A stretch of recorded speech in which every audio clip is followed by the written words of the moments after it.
Hey guys, I just wanted to intro this. From someone that watches YouTube myself and a lot of review videos, the ones that I like to put on the most while I'm doing something or trying to go to sleep or anything like that is like compilations. So I decided to take all the reviews I did in 2025, like the box or tape reviews, and put them in a compilation to see if you guys like that. Let me know below and I can maybe make some more compilations. Alright, until then, see my journey unfold as I start from the humble beginnings to where I'm at now.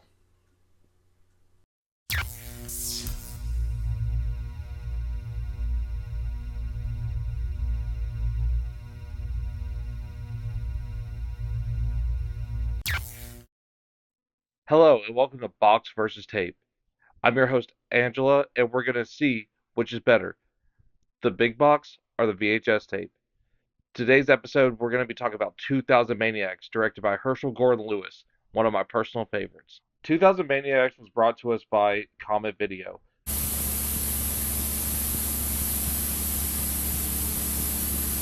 who also did the other Herschel Gordon Lewis movies, such as Blood Feast and Color Me Blood Red. They also released Alien Prey and Madhouse Mansion. The box is here. Let's take a look at it. Beautiful colors on that tape. Beautiful. But guess what? That's not cranberry sauce. Spine looking good, looking good. Shows the movie.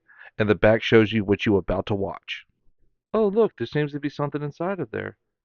Oh, what can it be? What can it be? Huh, it looks like a nice little clamshell inside. That's nice. It's real nice. But what's inside of there? Well, the tape's silly. You can't watch it without the tape. Tape's so big you can knock a bitch out. Okay, enough of the box. What's the movie about? 2000 Maniacs is about a group of friends who stumble upon a small southern town to celebrate their centennial. They end up being killed off one by one as an act of revenge of when the town was destroyed in the Civil War. All in all, the movie's great. The Blood trilogy altogether is very good, but this one sticks out just as the characters alone. The southern people that play the town folks, they seem like people that I would know being a southern boy.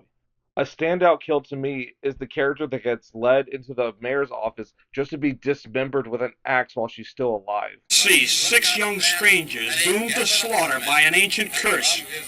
There came an awful sound. And from his lips there came an awful sound. The Playboy Playmate, Connie Mason, stars in the film, as she also did in Blood Feast.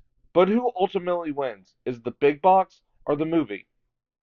Well, I think this is a rare instance where they complement each other perfectly. You look at the front of the box, see the girl with the blood dripping from her mouth, and then you look at the back and just see the rest of the details. You know what you're getting into when you look at this box, and the movie delivers 100%. So, in this instance, it's a tie. Well, that's going to be it for this episode. Tune in next time where we're going to tackle He Knows You're Alone. Brutal, evil, ghastly beyond belief. You'll see the most diabolical device ever contrived, designed solely for assassination by a town of madmen, insane with bloodlust.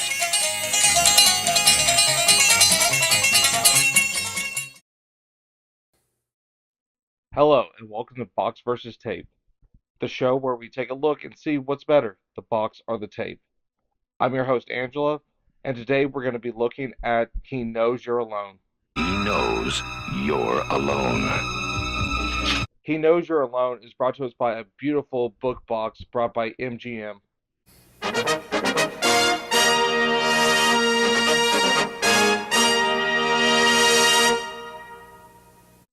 They also gave us such classics as The Hunger starring David Bowie, Hospital Massacre, and The Beast Within. Let's take a look. He knows I'm alone. Then what am I doing again, little smartass? Okay, let's look at the back. Killer reveal. Very classy. So we know who the killer is now. Great. And how am I supposed to display this? Seriously. Well, let's open it up and see if it gets any better. A cast of people we'll never hear from again. Great. But what about the tape?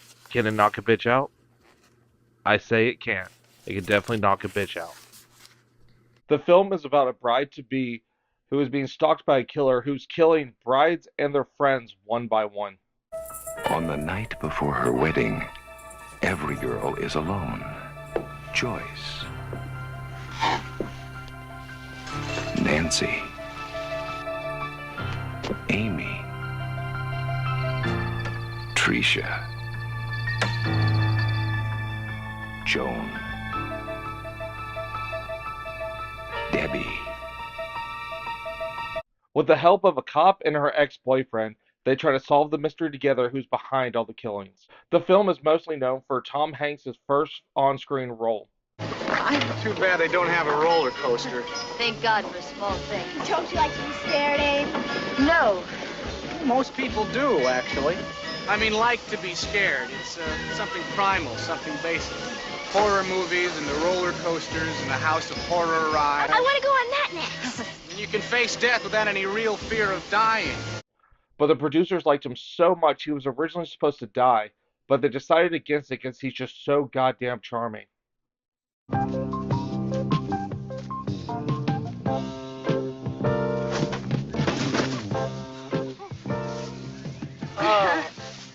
I'm too tired to scream from the pain you just caused me. Oh, I'm sorry. Oh, don't be. I stretched out an extra foot to make sure I'd trip you. Why'd you do that? Well, it seemed the best way to meet you. Oh, My name's Elliot. hi. Caitlin O'Henny starred in the title role as Amy. A year prior, she also starred in Savage Weekend, only taking the role in this movie just to be in the Screen Actors Guild. The opening scene is really reminiscent of Scream 2, with the two people in the theater that end up getting killed. Is that you, Ruthie? Where have you been? This is great. Somebody's following me. Will you watch the movie? But when I was down... Shh, come on.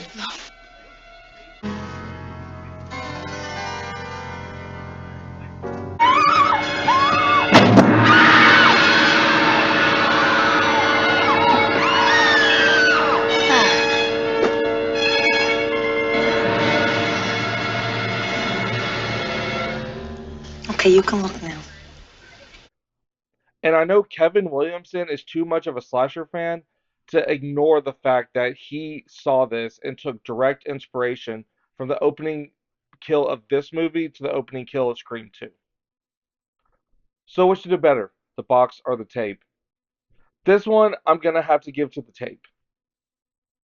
Because even though this is a very much influenced by Halloween, by the number slasher movie, no crazy kills, nothing of the sort, it's just, to me, it's kind of like, it's comfort food. It's a comfort movie. Where the tape, it just shows a girl like this. I mean, that could be anything. That could be a thriller. That could be a giallo. It doesn't really show what the movie is about, except for a scared girl. That's all for today's episode. Tune in next time where we're going to look at City in Panic, aka the AIDS murders. Hello, and welcome to Box vs. Tape. I'm your host, Angela, and this is where we take a look and see which is better, the box or the tape. Tonight's episode is going to be on City in Panic, a 1986 Canadian slasher movie. The movie was filmed under many different monikers. One was The Fear Stalker, one was 13, and most notably, The AIDS Murders. This film was known as one of the first gay-themed slasher films ever made. It was based on the unsolved murders of 14 gay men in the Toronto area in the mid to late 1970s. City in Panic was brought to us by Trans World Entertainment,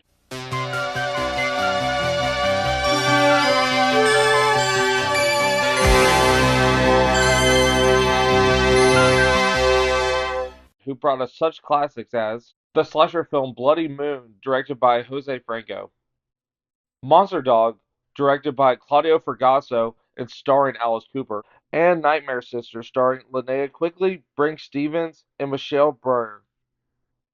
Let's unbox it. Oh yeah, look at that cover. Yeah. It's a little clamshell. Like what you would see in other big box VHS. Oh yeah, look at that. So nice. So nice. Oh yeah. Can that tape knock a bitch out? I guarantee it. Ooh, snap, snap.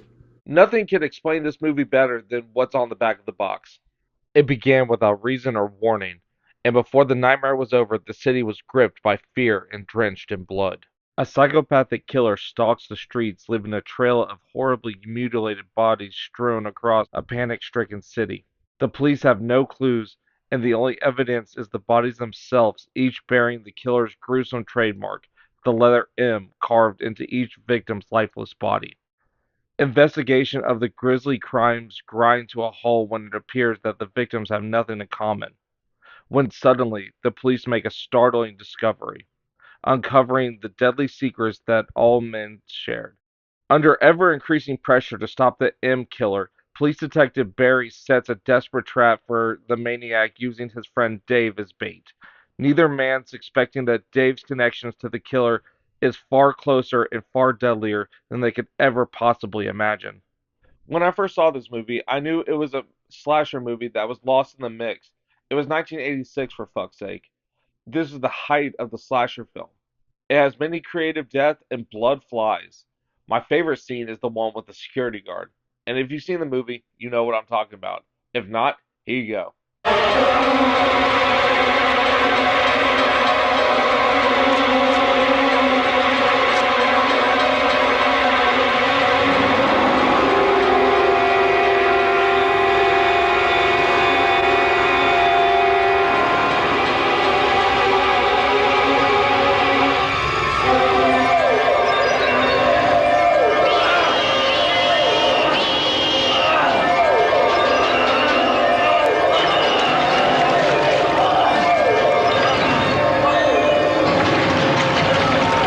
This movie honestly reminds me of a Giallo big time.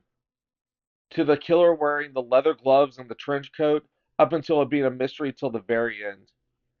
It's a must see slasher film for any fan. And even if you aren't a fan of slasher movies, I think it's good on its own merits. Sadly, when it comes to the cover, it just doesn't cut it at all. This just looks like a generic slasher movie from the mid 80s. And just, it doesn't do the movie justice. You don't know that it's about, a gay themed serial killer. You don't know about the AIDS stuff. You don't know anything about it. Honestly, I think if it kept the name The AIDS Murders, it would have done very well. It would have been really regarded now as a classic slasher movie. That's all for this episode. Tune in next time where we're going to check out Scream Baby Scream. Hello, and welcome to Box versus Tape, where we find out which is better, the box or the tape. This episode, we're going to look at Scream Baby Scream. The film was written by Larry Cohen, who was credited as Lawrence Robert Cohen. He has directed and written some of my favorite movies, such as The Stuff, Q the Winged Serpent, and the Maniac Cop movies. The film was distributed by Troma Entertainment. Hell yeah.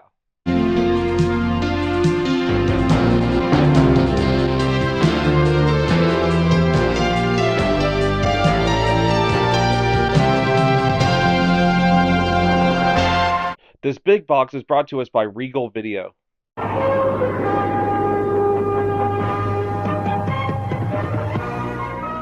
They had some notable clamshell releases, such as They, Blade of the Ripper, and The Brain. Let's take a look. We dare you not to scream. I dare you to not tell me what to do, box. Yeah, look at that side right there. Scream, baby, scream. And again, same image on the other side. Very nice, very nice. It looks like it's been a little wear and tear. Oh, what's that white stuff right there? Huh, I don't know. Could be paint, could be whiteout. We don't know. Let's take a look at the box and see what's going on. As I struggle to get this out. Don't want to mess up the box now. Look at that. Pizza and more? We should call that number, see if it's still active. To see what the more is. You're probably wondering what the movie's about. Let's take a look at the back of the box and find out. Four art students leading a bohemian life are marked for tragedy by a successful artist who has built his reputation on macabre portraits of grotesque faces. They become prey on his twisted mind as he surgically carves their faces and turns them into hideous creatures. The only actor I recognized in this movie was Chris Martel, who also acted in The Gruesome Twosome. My overall thoughts is that the box is better than the tape. Though I do love the beginning of the movie and the end of the movie. The middle is such a drag to get through. It's not even that long of a movie, but it feels like it takes forever. Like there's an acid trip scene that really goes nowhere. There's a scene in the club where the lead actor is fighting with his girlfriend, and then he fights with the friend of his girlfriend, and it just doesn't. Like I said, it just doesn't go anywhere. Though you can see the early signs of Larry Cohen, where he would end up making his movies, you can see his humor in there, which is awesome. It's always been there. You can tell it's a Larry Cohen movie, but overall, it just does not work for me. So this time, I'm going to go with the box over the tape. That's all for this episode. Tune in next time where we find out why we should not open the door.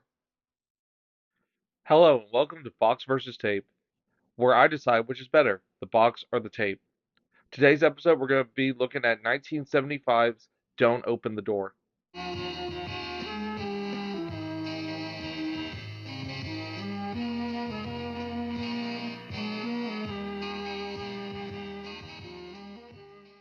The movie was directed by S.F. Brownrigg, who also directed Don't Go in the Basement a few years prior. And also, fun fact, he died on my birthday.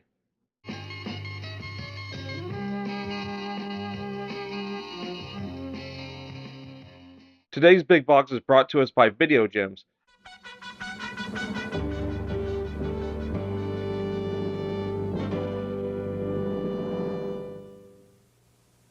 who also brought us Vengeance is Mine with Ernest Borgnine, the 1985 Blob, and The Human Vapor produced by Toho.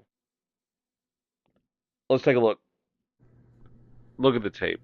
So clean. But why is this guy holding a machete like that? Take a note from Jason. Don't open the door. Why not? I'm going to open any door I want to. These tapes lately have been telling me what to do. The back. The postman always rings twice, terror knocks only once. I do love that tagline. It's a great one. And now the other spine. Problem is, it's upside down.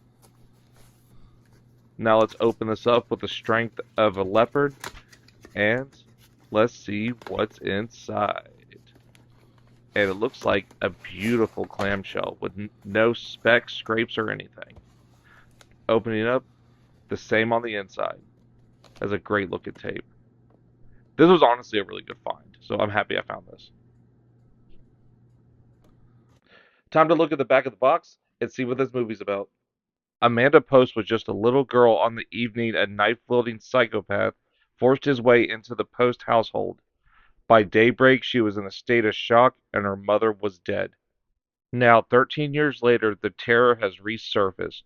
Returning to her hometown to care for her ailing grandmother, Amanda finds the locals are conspiring to buy out her family home. Steadfast in her refusal to sell, Amanda is once again plunged into the world of madness and fear. A twisted sexual psychopath taunts her with mysterious phone calls, and when he locks himself in Amanda's house and begins a perverted game of cat and mouse, Amanda is thrust into a night of ever escalating, never ending insanity. The movie was originally titled Don't Hang Up, which makes more sense to me, because after watching the movie with the sexual phone calls given to Amanda, it really reminds me of something like Black Christmas, which came out a year prior. Jack Bennett, who did the special effects on the movie, has a pretty cool resume. He did Wes Craven's Deadly Blessing, the Chuck Norris movie Silent Rage, the director's previous film, Don't Look in the Basement, and a personal favorite of mine, The Evictors. Overall, I really enjoyed the movie. I forgot a lot about it when I first watched it over a decade ago, so it was like watching a brand new movie. But the sleaze aspect and the unsettlingness of the film carries hard, and it's carried by a really great actress. I can't remember her name right now, but the one that plays Amanda. And it all culminates to the very end when she's just left there with the phone ringing. Again, reminiscence of Black Christmas, and just that face of distress ending the movie. Mwah! Chef's kiss. So, which is better, the box or the tape? This time, I'm going to give it to the tape. Though the big box is iconic, probably one of the most iconic big boxes of horror, it just does not sell the movie properly. With his misuse of a machete and just the ominous don't open the door, Really, they should have stuck with the original title, Don't Hang Up, because that fits it way better. I don't know if Video Gems just changed it for distribution or what, but they could have really had another cool cover on their hands that sold the movie versus this one that makes it look like a throwaway slasher movie. Well, that's it for this episode. Tune in next time where we're going to look at a double feature big box. Of what two movies? You'll have to wait and find out. See you guys next time. Hello, and welcome back to Box or Tape, where I decide which is better, the box or the tape. This episode, we have a double feature with The Slayer and Scalps. With there being two movies, looks like I'm going to have to decide which is better, The Slayer or Scalps. Let's get this thing started. This double feature is brought to us by Continental Video.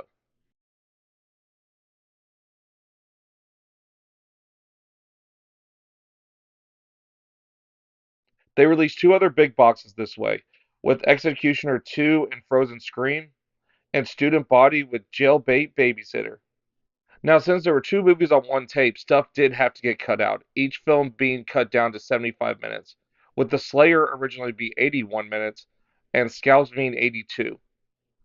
Now, The Slayer, only just padding was cut out of the movie, all gore was intact, where Scalps was butchered, re-edited without Fred Olen Ray's permission. They took out all the gore, put in random scenes that fucked up continuity, and ruined the ending. And with all of that said, let's take a look. Oh, let's see. Let's see. Oh, two films for $49.95 on one cassette? Sign me up. Oh, the spine is upside down. Hate that. It's always on the side without the stickers, too. Harder to display. Two descriptions? Wow, my mouth is going to be done by the end of this one. Let's see what we got inside here. Oh, another big ass clamshell.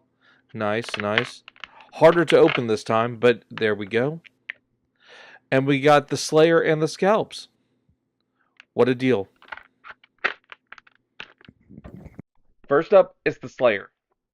David and Kay and Eric and Brooke, two couples in search of a long-awaited restful vacation on an island retreat off the Georgia coast. Upon arrival at the island, Kay sees familiar locations which have appeared in her dreams and drawings over the past years. Her premonitions are realistic and frightening, and she warns the group that they are going to die. Kay's imagination soon becomes reality as maniacal, inanimate things which inhabit her nightmares are unleashed into the real world, maiming and viciously slaughtering her companions in terrifying, horrific scenes. The film was written and directed by J.S. Cardone, who also did Shadow Zone in 1990 and was an uncredited writer on the first Puppet Master movie. Cardone claims that a lot of the story was inspired heavily by H.P. Lovecraft. So overall, I think the concept is really cool. A pre-Freddy Krueger nightmare killer. That's alright. It was shot really well, and the gore was fantastic.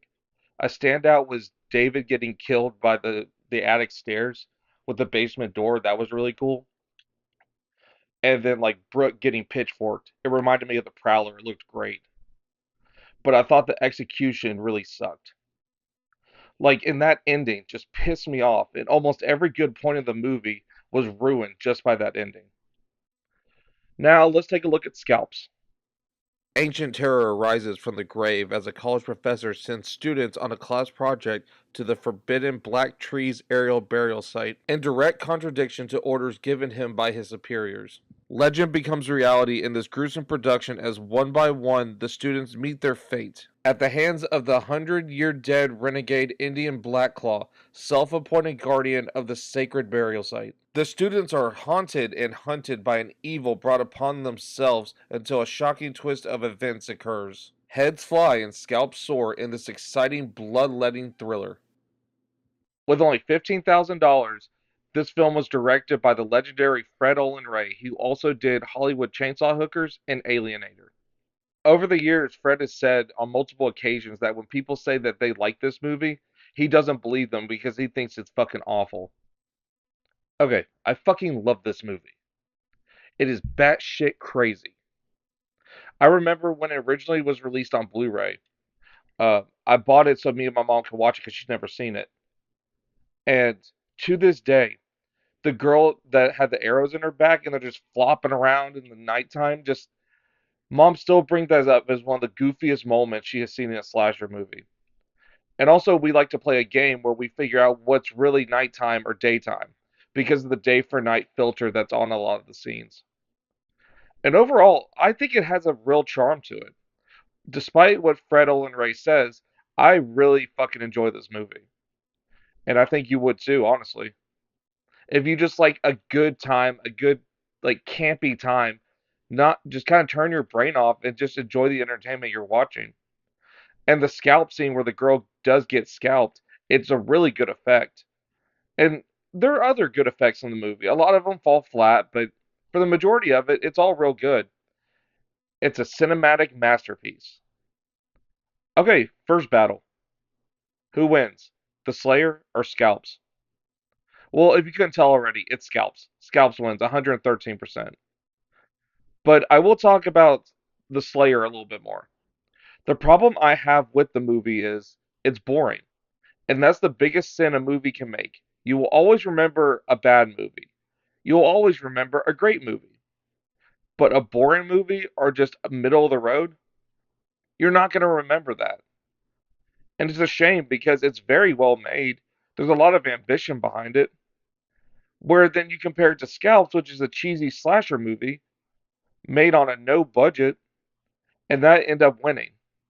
And now for the box or the tape. This one, I think it complements it perfectly.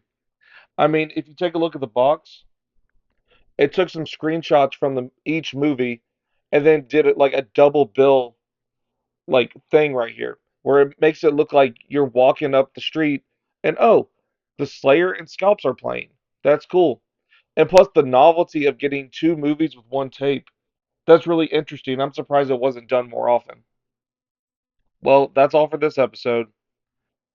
And next time we'll be taking a look at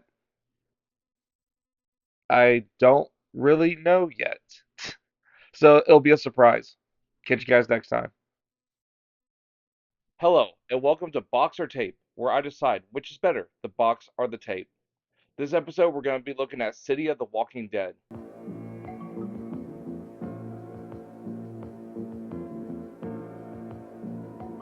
Looks like it's going to be back-to-back episodes where we're going to be looking at Continental Video.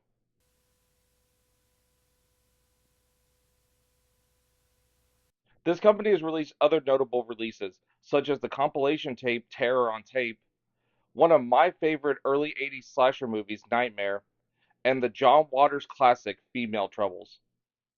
Oh, oh. Let's take a look. We're just going to ignore the fact that there's a sticky note on there. We'll talk about that later. City of the Walking Dead. I wonder where I went. Again, can never match the spines. Make life so much easier, but no. At least there's no stickers, though. That's a good thing. Look at those beautiful pictures on there. Really shows you what the zombies look like. Let's open her up and see. Are we going to have a clamshell? Are we going to have a tray? What are we going to have? And it's a clamshell. Nice. Open her up, and City of the Walking Dead right there. Nice clean tape. Now it's time to take a look at the back of the box and see what we're really getting into. Just when you thought the dead were buried and the streets of the city were safe, City of the Walking Dead was released to haunt you. Following the success of zombie classics such as Night of the Living Dead and Dawn of the Dead, this thriller adds the modern horror of nuclear disaster. Overexposure to radiation in a nuclear accident turns a plane full of passengers into a mutant race of blood-crazed zombies. Due to the effects of radiation on their red blood cells, the zombies need consistent transfusions of blood from living victims. They invade a large city, slashing throats and sucking out blood before their stunned victims have even hit the ground. A large hospital, airport, television station, and army depot are some of the city's institutions which have their entire staff massacred by an ever-increasing horde of mutant zombies. The population of the city begins to drop rapidly, particularly young, beautiful women for whom our zombies have a never-ending appetite. Due to the graphic nature of the violence as well as the considerable nudity, this film is unsuitable for children. City of the Walking Dead is better known as Nightmare City, directed by Umberto Lenzi, who probably created the cannibal genre as we know it with Man from Deep River. Man from Deep River. Even making himself a staple of the genre with his later entries such as Make Them Die Slowly and Eaten Alive. Hugo Stiglitz stars in this movie, which I know him mainly for working a lot with Ray Cardona Jr., with movies like Night of a Thousand Cats, Cyclone, and Guyana, Cult of the Damned.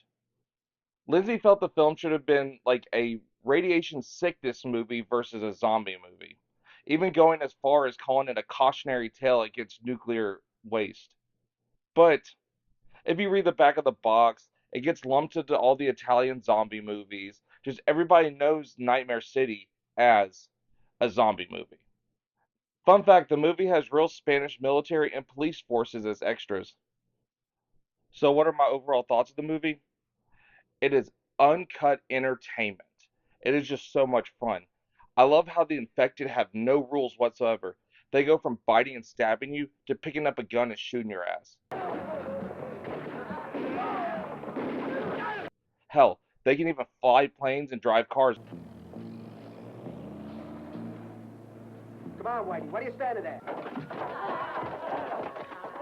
Now, apparently, the body count is over 160, which is a large body count, which watching the movie makes a lot of sense. A lot of people get gunned down and exploded. Though most of the characters are bland except for Hugo Stiglitz, who always puts in a good performance, the characters just have a charm to them. I mean, it's like any other typical Italian zombie movie. They're just there. Perfectly. I will do what you wish and not ask why. A typical male chauvinist pig attitude. Sheila, this is serious. Don't kid around. I want you to make sure all doors and windows are locked. Nobody is to be let in. Nobody, understand? I'll be home as soon as I can. And when I get there, you're to make damn sure it's me. And one of the highlights of the whole movie is the TV station with the workout people, and they're working out, and next thing you know, bam, infected people everywhere.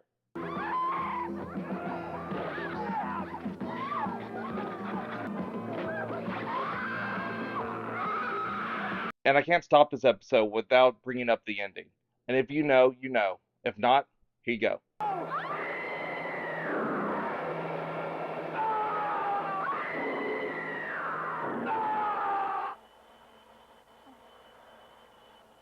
What is it, Dean?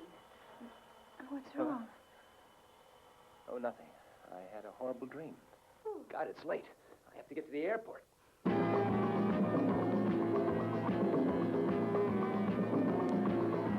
The twist ending was done because of budget limitations, and the filmmakers didn't know how to exceed that with the limit that they had. Now, to me, the ending never bothered me. It goes with the tone of the movie, and with everything else that happens in the movie, why not end it with a middle finger? So it never bothered me. I know it pissed off some people. My mom didn't like it. But hey, shit happens. So if you like gore, you like zombie movies, I'd say give this one a watch. Now it's time to see which is better, the box or the tape. Well, if you haven't noticed until now, I had to censor some of the box. There's a little bit of nudity on there, and I didn't know if YouTube was going to allow me to have it. But looking at what we got here, it's a great box. Blood, nudity, that's exactly what the movie is. It's some gore with some titties. It complements it perfectly. Another one where the pair really match each other well. Hopefully soon I'll find one that I just cannot stand, either the box or the movie. Well, something's coming over me. It's like I don't know how to end the review. And it looks like my money's running out. Oh shit! Oh shit, I'm late for the review. Hello and welcome to Box versus Tape, where I decide which is better, the box or the tape.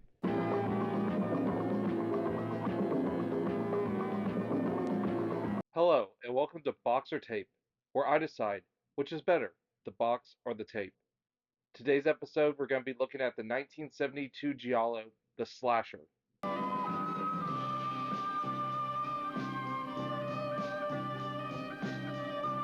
This release is brought to us by Monterey Home Video.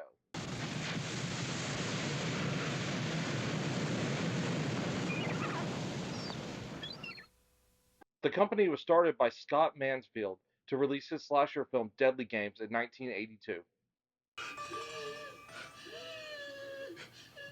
Probably some of their most popular releases were the Grateful Dead concert films, the Grateful Dead movie, and Dead Ahead.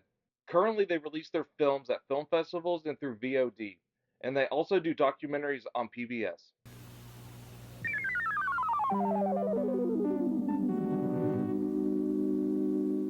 Notable big boxes they released were The Grim Reaper, The Love Butcher, and One Away.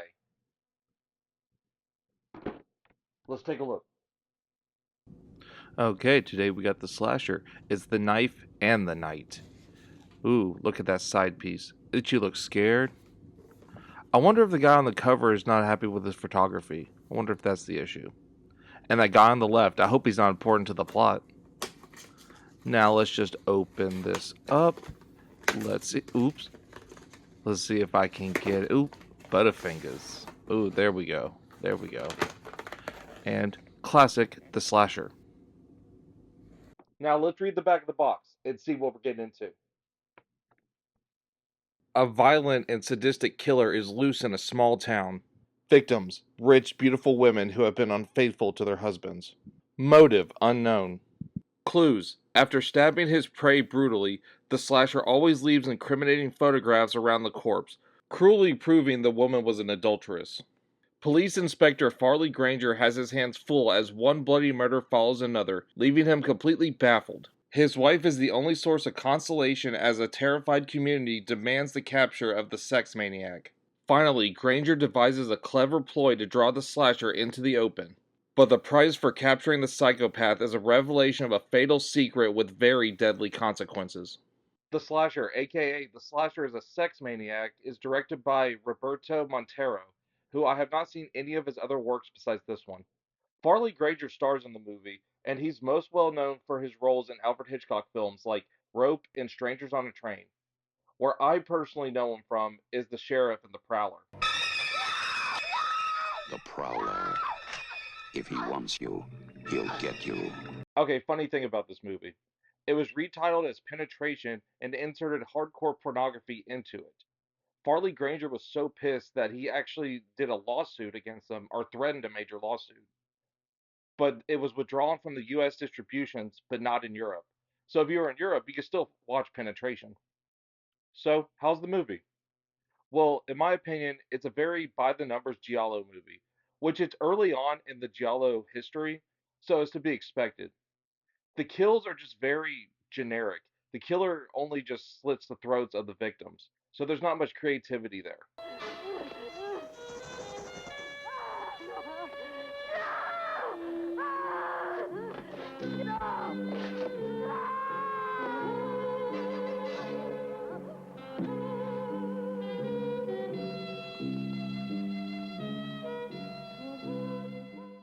Well, the film does have tons of nudity, which is expected with a giallo.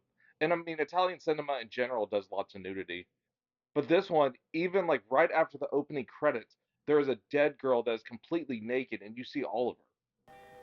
Get shots of everything.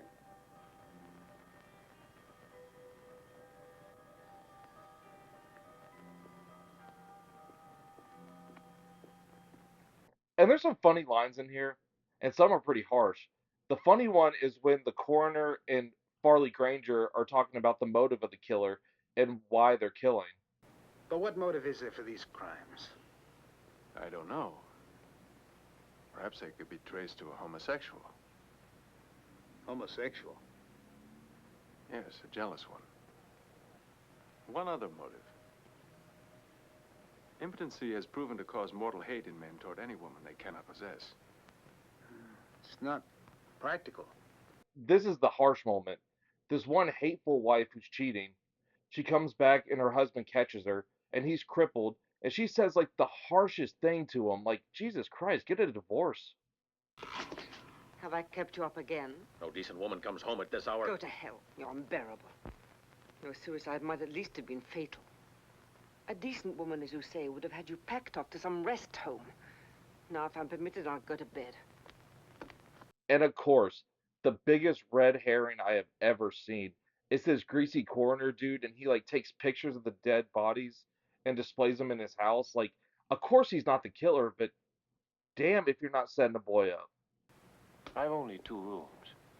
No woman is going to marry A man who works at my job, you see. Sooner or later, they find out about the corpses. And it's finished before I can get started. The killer was pretty easy to figure out. He has a certain facial feature that is noticeable enough to know that he was the killer. And if that's not the case, they put him on the back of the fucking box. But besides that, I really enjoyed the movie. I love giallos. So maybe I like it a little bit more than the average person. Like I watched it with my mom and she thought it was pretty good too. Even though the ending's kind of harsh, but I kind of like a dark ending anyway. It doesn't all have to be happy, right? So which is better, the box or the tape? Well, this time around, it's going to be the tape. Because it's an amazing giallo, but wrapped up in a very much thriller looking box. And I didn't even know it was related to the movie The Slasher and the Sex Maniac, because that was the only title I've ever heard of it. I never heard it shortened as The Slasher. So I was pleasantly surprised, but very disappointed in the box. Especially since they put the killer on the back of it. You know, whatever. But yeah, the tape wins. Well, that's it for this episode. Tune in next time where the movie that we're going to review may be right in front of you. Woo. See you next time. Hello, and welcome to Box or Tape, where I decide which is better, the box or the tape. Today we're going to be looking at the 1972 film Blood Freak.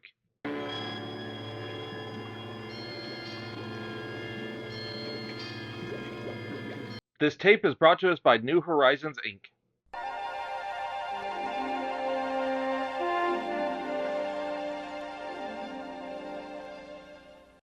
For the life of me, I couldn't figure out anything about this home video company.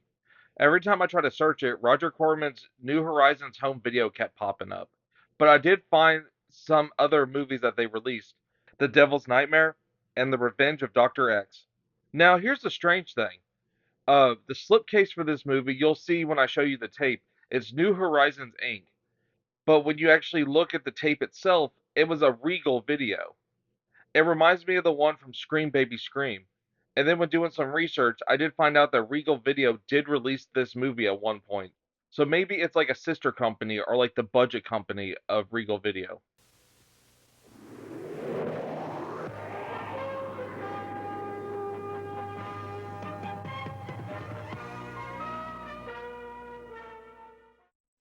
Oh, oh.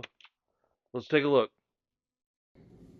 Okay, let's see here. Not a big box, but we got a slipcase. Might be easier to open. Dracula on drugs. Never heard that one before. And as we look in the back, somebody scraped it off. And what is that woman screaming about? Who hurt her? And look at that blank tape. The label is perfect. Straight to the point. Now it's story time. Let's read the back of the box.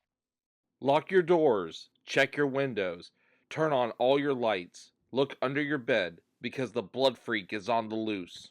This horrifying, addictive monster is on the loose and has an insatiable thirst for addicts' blood. To survive, others must die a horrifying and slow death at the hands of the half-monster, half-man mutant who stalks the night.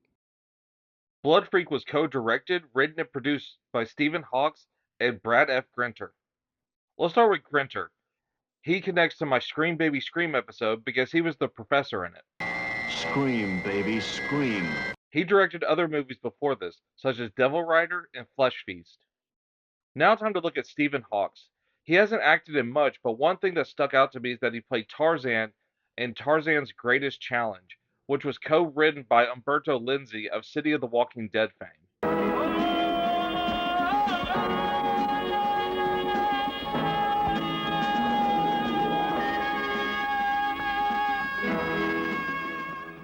Time for some fun production facts. The original financiers backed out of the film, which led Hawks and Grinter to finance it on their own. Much of the cast in the movie was done by the students in Grinter's acting class. You know your body's the temple of the Holy Spirit. You shouldn't defile it. And you shouldn't defile me. I hope you're not going to be a drag and quote scripture all night. My favorite kill in the movie is when the guy gets his leg cut off. which was done by an actual amputee to make the effect look a lot better than it probably would have otherwise.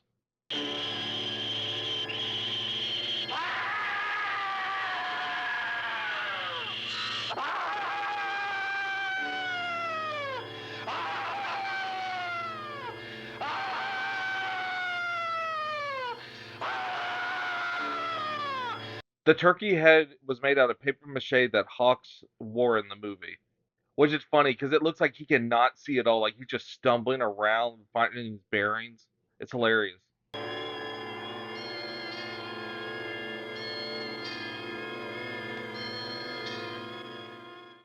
There's a shot in the movie where you can hear the director giving direction. Just listen. No, out slowly.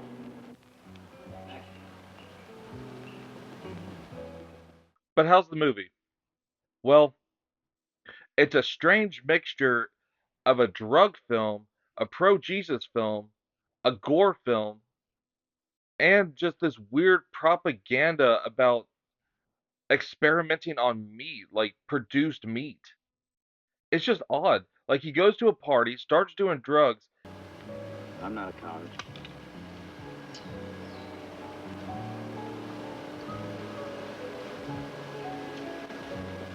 Oh, that's more like it. He gets addicted. He gets put into a medical experiment. He turns into a giant turkey monster. And if you want to make a little extra money, you can help us with some of our experiments in the lab. Experiments? What kind of experiments?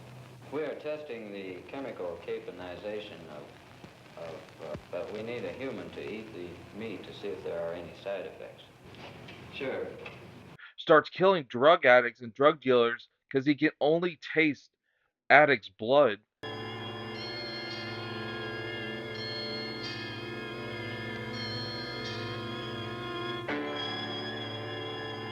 He prays to Jesus, gets healed, goes to rehab.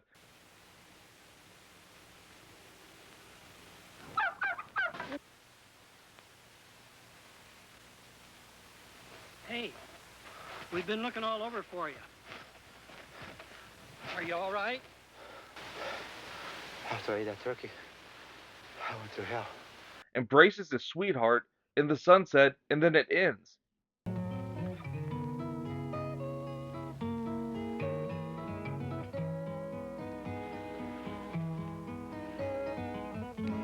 Now, there, like I told you earlier, the standout kills, and I don't think the kills are that bad for the time frame and what they had to go through financially in the movie. Stephen Hawks puts on a pretty good performance, even though he does say that this was a dark time in his life. I think him and Grinter really produced a fun, just entertaining movie overall. It's something you definitely need to witness. Now, which is better, the box or the tape? Well, this time it's going to be the tape because I don't think this box does this movie justice. I mean, Dracula on drugs, that's not really a great tagline, and even the Regal video cover is the same one, it's just a little smaller than this. But there was a DVD that came out a long time ago. I think it was something weird or something strange. It was something like that. And they did a new cover for it. It looks cool. And plus, they added a brand new tagline, which states the world's only turkey monster anti drug pro Jesus gore film, which that perfectly sums this movie up. Until next time, if you excuse me, I just got some food. And guess what? They paid for me to review it. Hopefully, nothing happens. See you guys next time.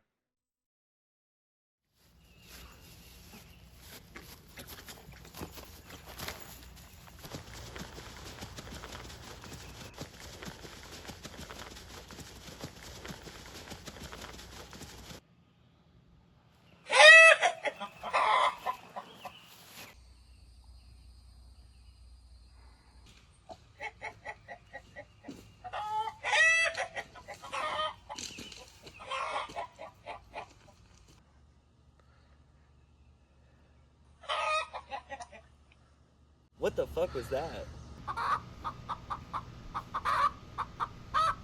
You need to get the hell out of here. I'm not fucking around.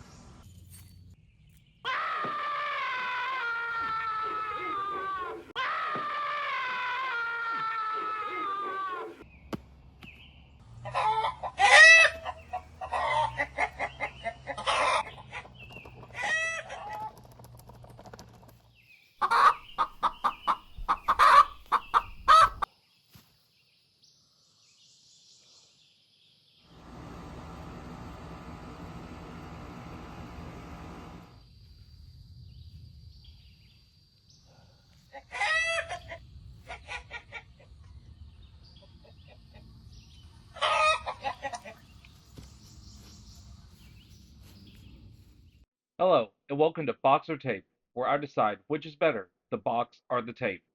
Today's episode, we're going to be looking at the 1982 slasher film Who Done It. Today's tape is brought to us by Vestron Video.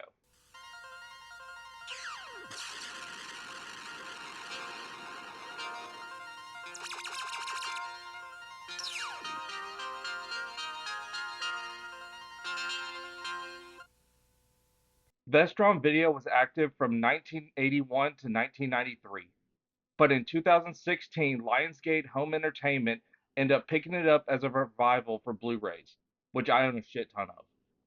Personal favorites from the company are The Monster Squad, The Mutilator, and Slaughter High.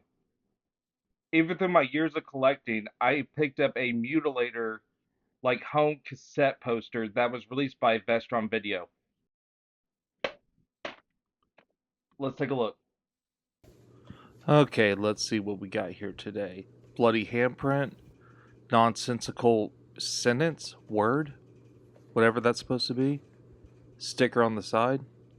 Looks like we got a recipe for awesome. Ooh, I wonder if that's a red herring right there, or if that's the killer. Let's check out the tape. Oop. Looks like I lost a sticker. Let me just get that right here. And put it right there. Now let's see what we're getting into.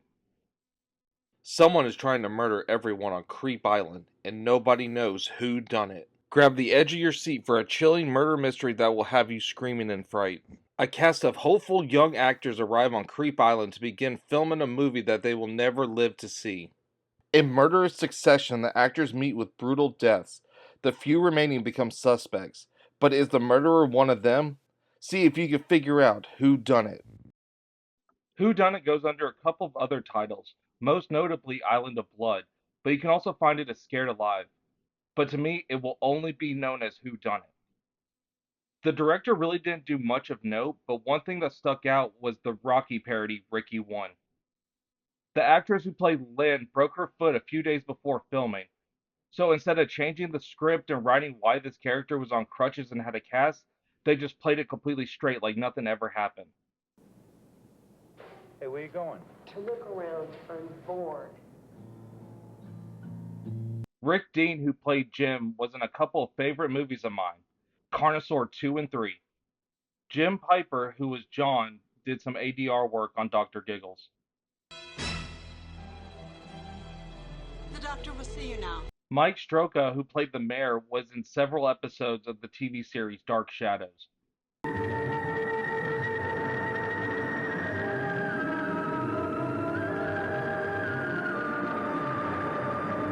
Stephen Dash, who played Phil, was in the movie Christine.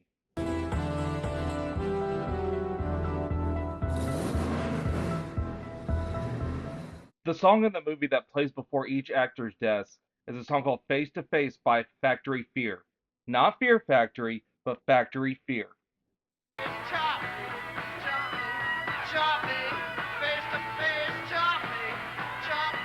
A standout kill was the chainsaw death. It went over the top and just brutal at times.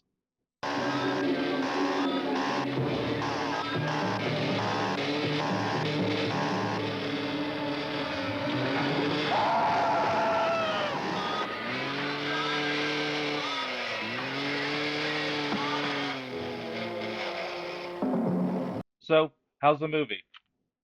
Well, some nice things I could say about it is, for a slasher film at the time, the deaths are really creative. Hell, it had 3 water-based deaths that didn't even result in drowning.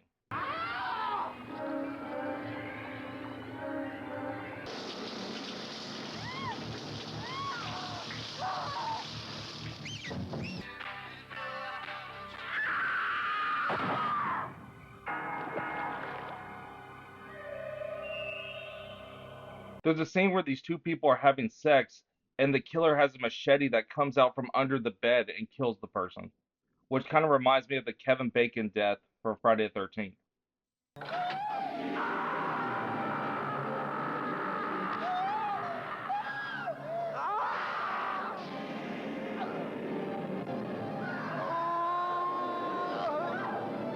Though it is pretty cool that the tape recorder playing the song actually foreshadows the type of death that that person's about to get, it does get a little annoying pretty quick.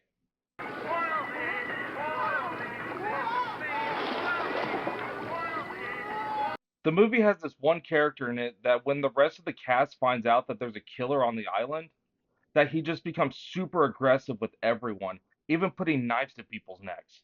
Where are they? I don't know.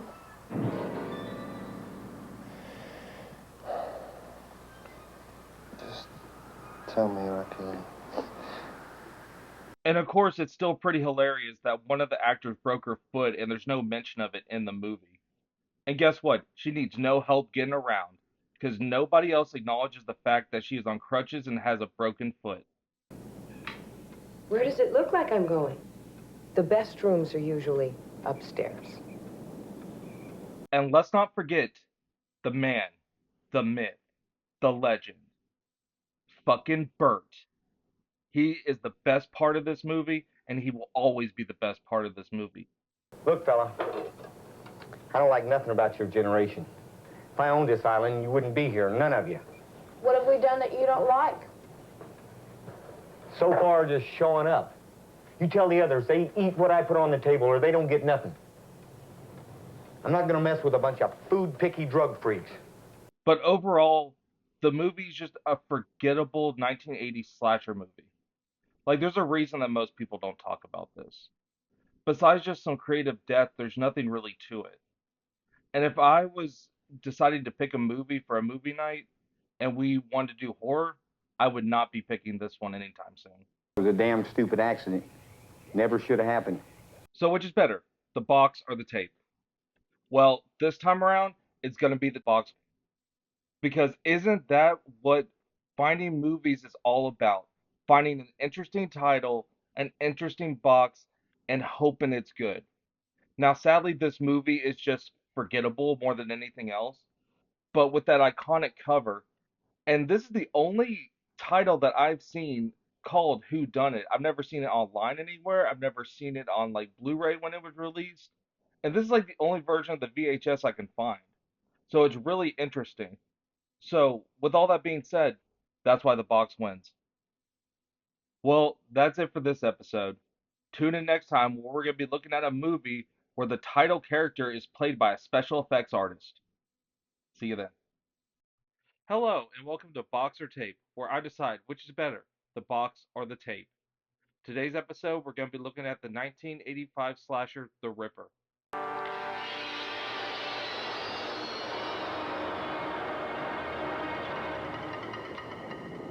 This tape is brought to us by Congress Video Group.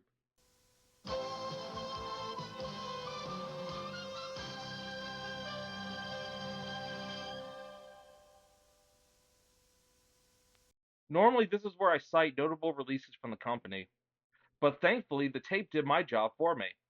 Let's check it out.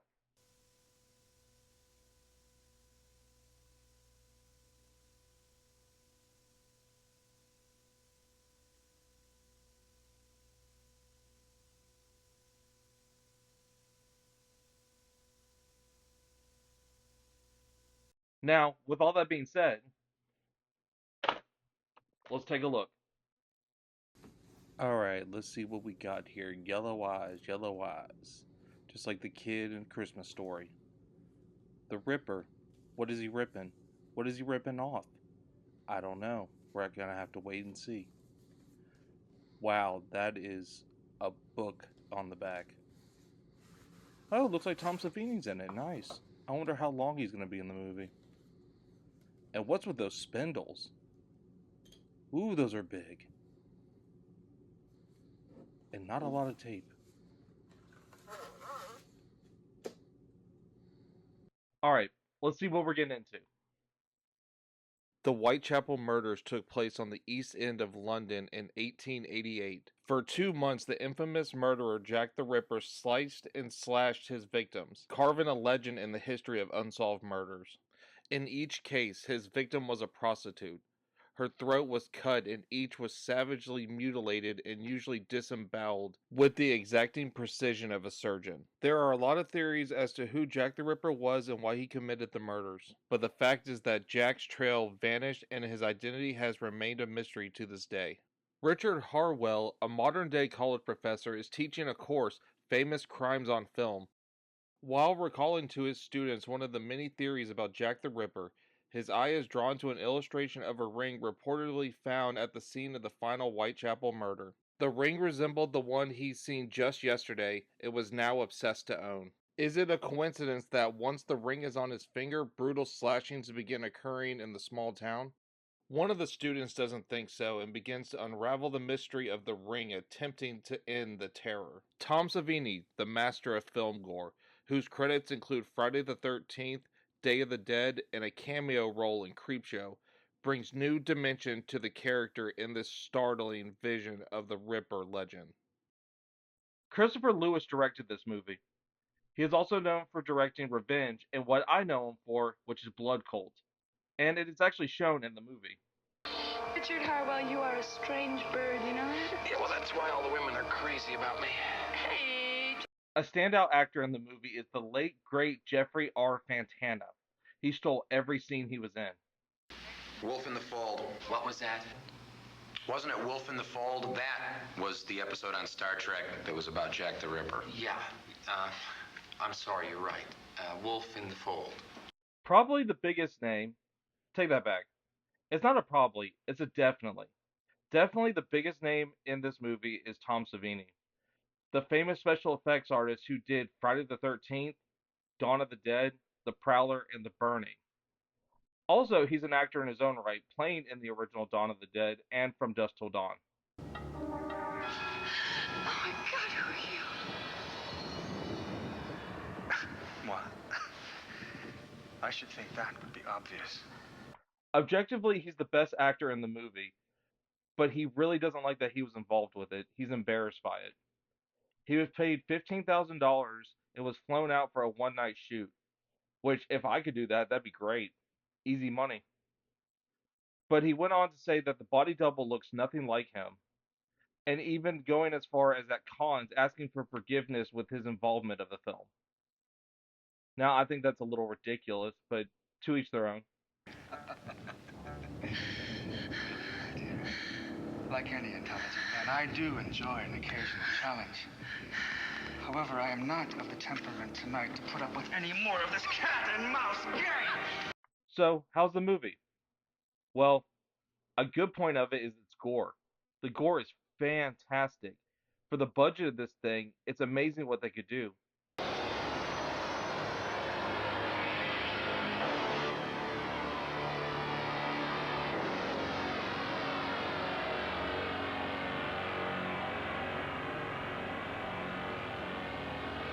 I like the plot being that the ring turns somebody into the Ripper, which happens to be our lead character. It's a cool concept, and also the ring's pretty badass.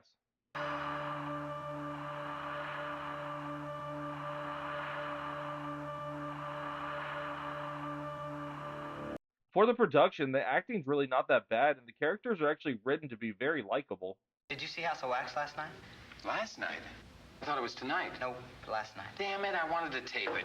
Well, you can still catch Conqueror Worm tonight. Wait. Theater of Blood is on tonight. No. Theater of Blood's tomorrow night. Conqueror Worm's tonight. House of Wax was last night. My biggest problem with the movie is the runtime. With it being an hour and 41 minutes, with probably a good 15 minutes of padding, it's ridiculous. This could have been a short, sweet slasher movie that was under 90 minutes and would have hit so much harder. It just drug out at times, like a dance routine scene, characters fixing their cars, like getting water out of the fridge, like just stuff that didn't need to be shown or filmed. And from the director's previous movie, I don't remember any of that stuff. I think it could have really used a re-edit and take a lot of that stuff out, and it would have been paced a lot better, in my opinion.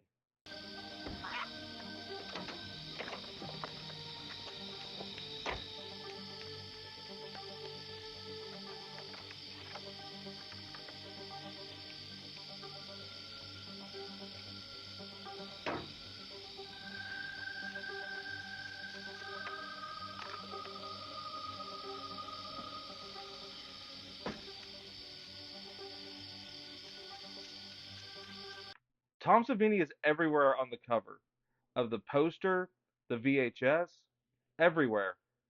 But really, he only has like 3 minutes of screen time. So if you're watching it for that, you're going to be very disappointed. I think he had more screen time in the original Dawn of the Dead than he does this movie. Though I'm sure there are many people that believe that I kill for mere pleasure. I assure you, that's not the case. So would I recommend this movie? Not really. Even though the plot is good, the gore is great, the acting's really not terrible, and again, it's likable characters. It's just the execution is lacking. Very lacking. And again, the scummy way of trying to sell your movie by saying Tom Savini's in it, making him look like the main character, is a real turnoff for me. I'll just stick to the director's previous movie, Blood Cult. This thing is good. Look at this. I got some friends in this one. I know. That guy right there, they call him Potato Head. So which is better, the box or the tape? Well, this time the tape wins, but it barely wins. Neither one really wins at the end of the day, it just edges each other out. Like the movie at least has potential because with a re-edit, I think it would really be a good slasher movie. But the box cover just not really lies to you, it just gives you something that you you don't receive. Like look at it. The whole front of it is Tom Savini. That's Tom Savini's face right there with the contacts. Like it's trying to sell you that he's the Ripper the whole time, which 95% of it is a stunt double. He only comes up at the end where he actually plays the Ripper. It kind of reminds me of The Intruder, the 1989 Scott Spiegel movie, where all the promotion for that movie was Bruce Campbell was in it. And he's only in it at the very end, just like this movie. I just think that's real shitty to do and a real crappy way to try to sell your movie. So in this instance, the movie wins. Again, just barely. I may have to wait another 100 years before fate presents me with an escape. Well, that's it for this episode. Tune in next time. Right now, I'm kind of deciding which one I'm going to do. I really don't know. One was by a metal band, and the other one is a 1990 Aussie slasher movie. So, just wait and see. See you guys next time. Hello, and welcome to Box or Tape, where I decide which is better, the box or the tape. This episode, we're going to be looking at Mountaintop Motel Massacre, which I'm going to be calling Triple M for short.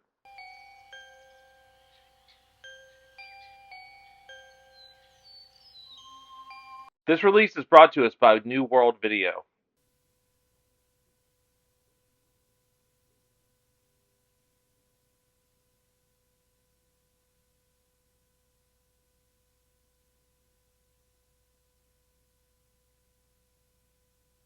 Founded by the late great Roger Corman, they released some fantastic movies. Some notable ones for me are Demons, Slugs, and Slaughterhouse.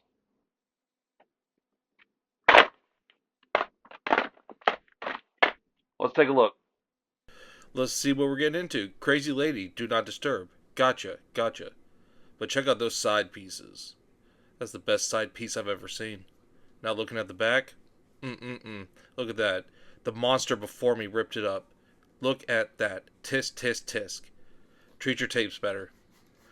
Now on the inside, a gorgeous black tape. Look at that. Nice label.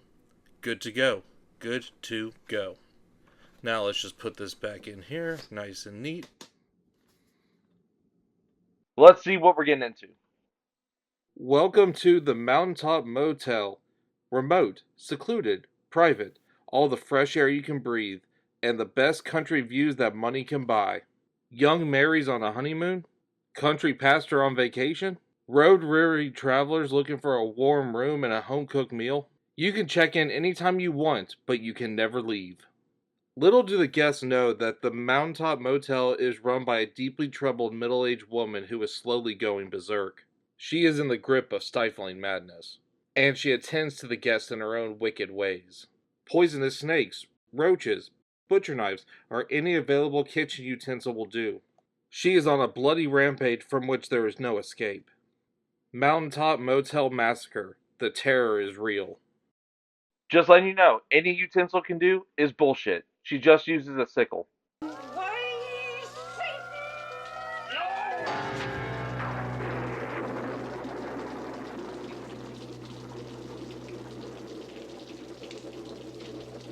The film was released to theaters under separate titles on 3 different occasions. That was until New World Pictures picked it up for wide distribution, giving it the Triple M title and releasing it in March of '86. Mountaintop Motel Massacre. Not much of the cast or crew really did anything before or after this movie, but let's give it a shot. James Bradford, who played the sheriff in the movie, was in one episode of The Dukes of Hazzard.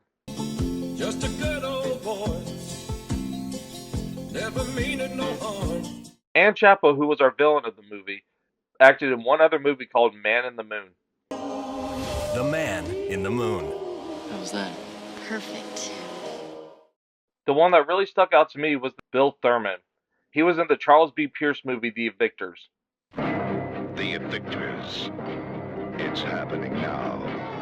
The writer Jim McCullough Jr. wrote Creature from Black Lake. The Creature from Black Lake is coming to a theater near you. A Jim McCullough production. Director Jim McCullough Sr., some relation, wrote everybody's favorite dog movie, Nacho Chihuahua. Now, this one's kind of funny, but is very unfortunate. The actress Amy Hill in this movie, who played Prissy, if you Google her name and the movie, you get an Asian American actress with the same name. She does not star in the movie and has no connection with it. So the girl who played Prissy got no credit. So, with all that being said, how's the movie? Well, I was expecting a by the number slasher movie, but I got way more than that. Even though I think the movie is a little confused, it was a fun ride all around. Good God. The confusion kind of starts at the beginning, when Evelyn, our villain, kills her daughter for practicing witchcraft. Show me a sign.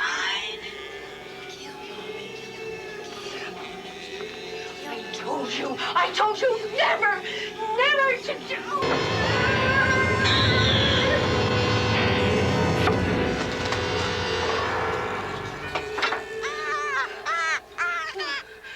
Throughout the movie, Evelyn moves through these underground tunnels where you can see more occult symbols, objects like weird baby dolls, all that kind of stuff.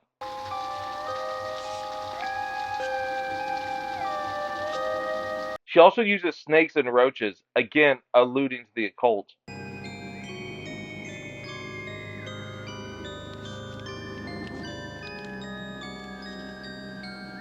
And then, like at the last 30 minutes of the movie, it's just her running around with a sickle, more like a slasher movie, and never referencing the occult stuff again. Aren't you a mess? There's a kill in this movie that stands out. It's not the most brutal, but it's the saddest one. This guy gets bit by one of Evelyn's snakes, and he's suffering throughout the movie, slowly being poisoned to death. And then Evelyn breaks into his room, kills his new wife in front of him. He can't do anything. And then Evelyn slits his throat, finally taking him out of his misery. Like, why couldn't he be one of the first ones to go, instead of suffering through 45 minutes of this movie? Horse that's bothering me. What is this?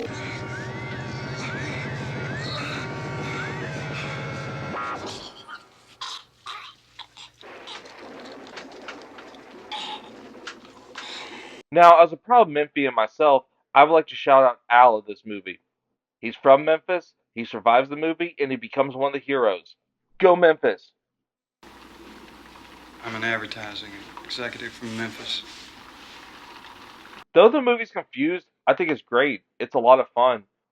It's a nice change of pace from like the normal like male huge guy killer running around in a mask. It's this elderly lady that we get her backstory right up front.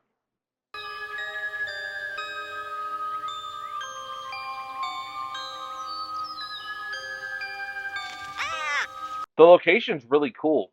In the middle of the South, kind of like a slummy motel, and also Evelyn traveling through motel to motel through underground like pathways. It's really cool. It's really creative. It's different.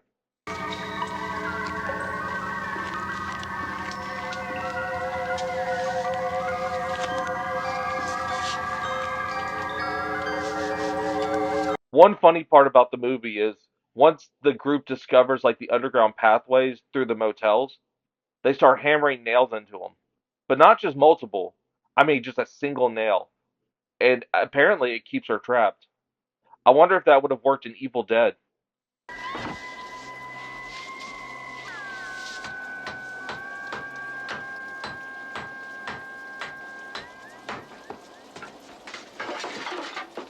So, with all that being said, Triple M is a fun little horror movie made with the attitude only the South can bring you.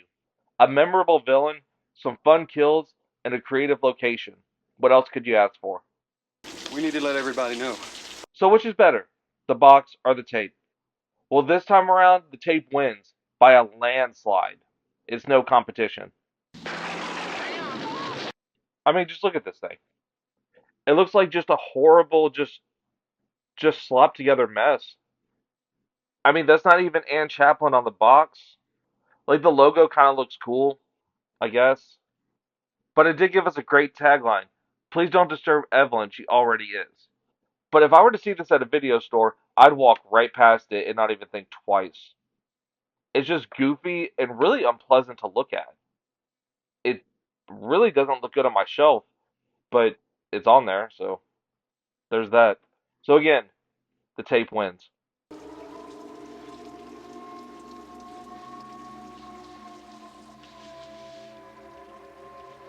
Well, that's it for this episode. Come and watch the next one, where it's a little boy in a rain slicker causing terror in a small town. See y'all next time. Hello, and welcome to Box or Tape, where I decide which is better, the box or the tape. This episode, we're going to be looking at the 1998 movie Milo.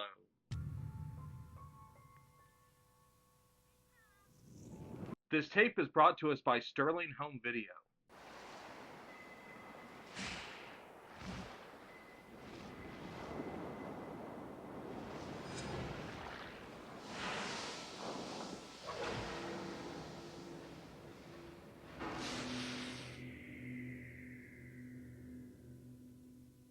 Founded in 1998 and later changed to Studio Home Entertainment in 2000, this company has thrived on DVD and Blu-ray, known for their Camp Blood and Axe Grinder series. Let's take a look. Okay, let's see this tape from the 90s. First time on this show. Okay, what the hell? Let's see the other side. And again, they just did this to piss me off. How can I display this? Oh, look at that short description. Very nice. Easy time. Now you may ask why I have the top flap up. Well, the thing is, you can't get the tape out. Annoying. So I gotta push it in, and just barely I can even get this thing out. Why are they trying to keep it in? And look at that, no label. Just printed right on the tape. I guess saves cost? I don't know. Now let's try to put this thing back in and never take it out. And look, there's me in the tape. Let's see what we're getting into. In a quiet suburban town, 4 young girls witness the demise of a classmate at the hands of Milo, a young boy who mysteriously disappeared. 16 years later, the wedding of one of the 4 girls brings them all back to the place of their childhood trauma, only to have the horrifying nightmare of the demonic Milo return as well. I just want to say off the bat, I did not expect 6 trailers in front of this thing. Yes, you heard me, 6. 15 minutes worth of trailers were ahead of this movie. And I put it in not thinking a thing, because I'm used to my tapes like only having 1 or 2, if any at all. But I forgot in the late 90s, early 2000s, they really packed these things with trailers. With the tagline on the box saying, remember, Freddy and Jason were kids once too, and also the trailer saying this. Tell me that wasn't Milo. It was just some kid. Freddy, watch out. Jason, move over. Because there's a new kid in town. They really wanted Milo to be the next big horror icon. Well, as you could tell, didn't work out. Change the subject, please. I will say though, this cast and crew is stacked, my friend. Very stacked. First up, our lead is Jennifer Joyston, who later went on to be the lead in House of a Thousand Corpses. House of a Thousand Corpses. Antonio Fargas was known for movies such as Shaft and Foxy Brown, but most well known for his role in Starsky and Hutch as Huggy Bear.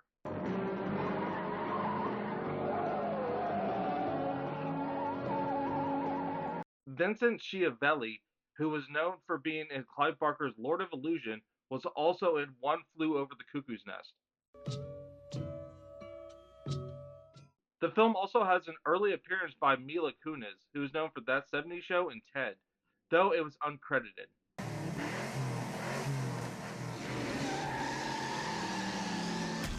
One of the producers, Hans Brauer, wrote Anaconda and would later write its sequel. Anaconda. Kelly Kudnup, the line producer, ended up being an executive producer on The Strangers and a co-producer on Don't Breathe. Well, with all that being said, how's the movie? Well, I can say one thing. It's a movie. It is definitely a movie I watched. Change the subject, please. It's basically a cookie cutter version of I Know What You Did Last Summer, like a carbon copy. But where I Know What You Did Last Summer left me at least annoyed, this one had me feeling nothing. Absolutely nothing. Don't talk to him anymore. Promise me. The movie starts with these girls, and they follow Milo to his house, which they make a big point in showing you that Milo has a card in the wheel of his bike. I don't know why. They just make a big deal out of the fact that Milo likes to put a card in the wheel of his bike. One of the girls ends up being killed by Milo, and then we wake up to present day, where Milo comes back to disappoint us.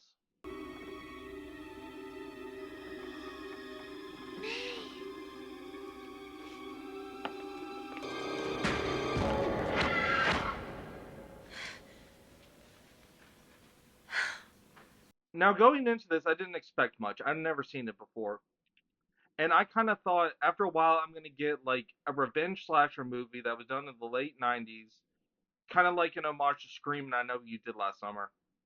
But then they just throw all this plot dump at you and this convoluted bullshit that doesn't really add up to much at all. And it's just thrown at you. It's just sloppy and ridiculous. What did you think he was, a ghost? He's one of them, isn't he? What? The date on that jar. That's his birthday, isn't it? And one of those girls in the file is his mother. Does she know what you have done? She's dead. And anyway, I wouldn't give her too much credit. All she could produce was stillborn. I delivered a birth. A monster. Also, I mentioned I Know What You Did Last Summer because it's kind of hinted at that later in the movie, Milo drowns, right? He dies from drowning, supposedly. And it's kind of referenced that like everybody sat and watched him drown and did nothing to help him. So I don't really know what that was about. Like it never comes back for any reason. It's just kind of there and said. So is it a revenge because Milo drowned and nobody helped him and watched him drown? Or is it revenge because the kids told on Milo? Like it's not really clear on what it is. But my son is dead. He drowned. You saw. Everyone saw. And then at one point, it shows that he removed the uterus of some girl. I don't know at this point. This movie, I just don't care about. I really don't. This was one of the harder movies I had to write stuff down about because really I could say a lot about it, but nothing comes from it. So it kind of feels pointless. Surprise! It's me. I took out the baby real good, like you're supposed to. But it looks kind of dead. See? You little Marion. You little bastard. If I had to pick out one kill from the movie, it would have to be the girl that's watching home movies and Milo pops out the screen. Not because it was good or anything, but just because that's the only one I remembered when I was writing this.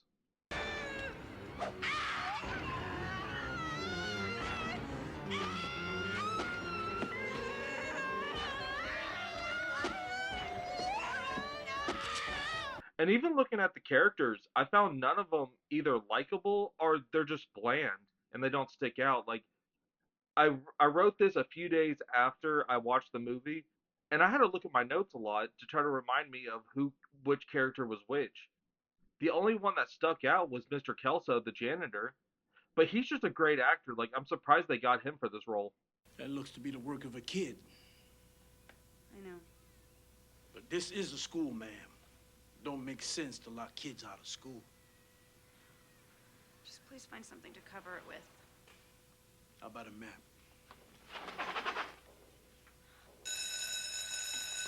But like I said earlier, it's a movie. I probably sound more irritated than I actually am about it because I'm trying to give some kind of emotion to this movie. But at the end of the day, it didn't leave me mad. It didn't leave me happy. It left me with the worst feeling that you can have after watching a movie, which is nothing. This is literally a nothing of a movie. And I hate to be this blah about it, but there's just nothing to talk about. Uh-huh. Do you have a boyfriend? I have a fish. So which is better, the box or the tape? Well, this time around, box wins. There's no doubt. If you couldn't tell already, box wins. I think I'm wrong about what I said. Okay, this is why the box wins. Because look at this.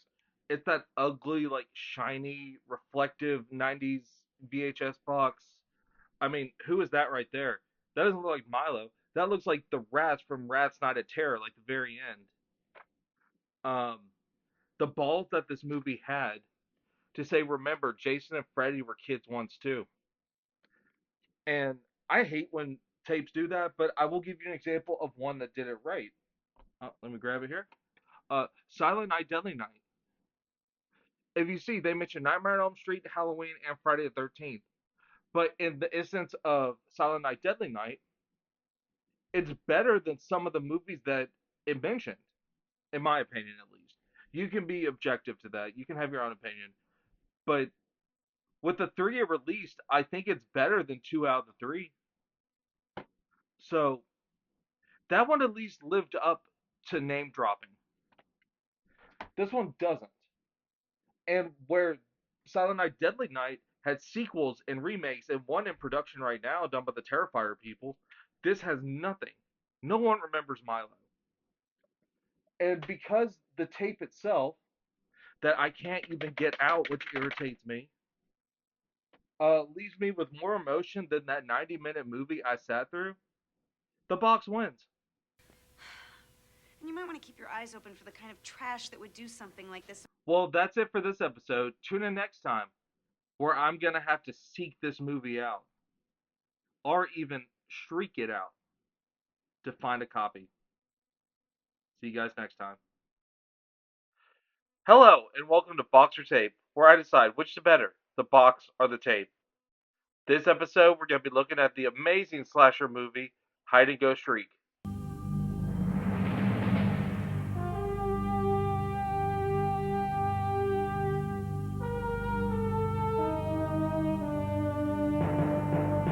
This tape was brought to us by New Star Entertainment.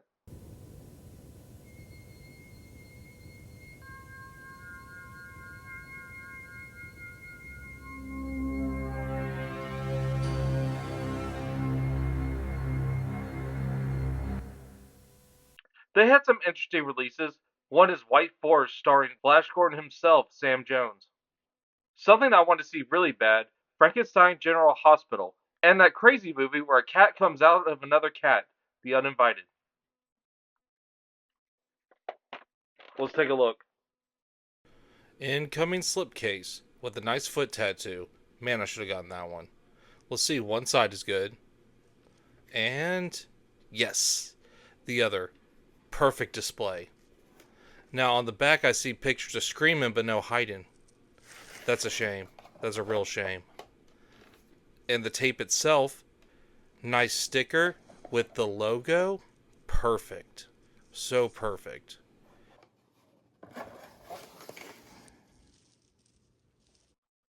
Let's see what we're getting into. This shocking thriller captures the horror 8 teenagers face when they sneak into a furniture store for an all-night graduation party. A game of hide-and-seek turns into a grisly nightmare as members of the group are murdered one by one, leaving the others to the chilling realization that they could be next. Close your eyes, count to 10, and run for your life. Hide and Go Shriek is one game you'll be dying to finish. Also known as Close Your Eyes, Skip Skolnick directed this one. He was the editor for the TV version of Halloween 1 and 2, and later landed associate producer roles on TV shows like The Walking Dead and Torchwood. Annette St. Clair, who played Kim, was a playmate and also is the ex-wife of Bob Seger. This is the movie debut of Sean Kanan, who would later go on to do Karate Kid Part 3 and Cobra Kai. My boy, Brendan Frey, who played Randy in the movie, was the driller killer in Slumber Party Massacre 3. Bunny Jones, who played Bonnie, was also in The Kindred, and the movie I really want to get my hands on, Frankenstein General Hospital. Now we get to talk about the man, the myth, the legend, Screaming Mad George, who worked closely with Brian Usna for special effects works on movies like Society, Bride of Reanimator, Beyond Reanimator, and The Dentist 2. The film was given a limited theatrical release, but had to be trimmed to get an R rating, a grand total of 2 seconds. Wow. But luckily, once it hit video, we got the full uncut decapitation scene. Now, with all that out of the way, how's the movie? Well, I fucking love this movie. Are we ready to embark on the adventure of our lives? Where do I begin? Well, first off, the location is great. A furniture store is perfect to hide, it's dark, and a lot of stalking can happen there.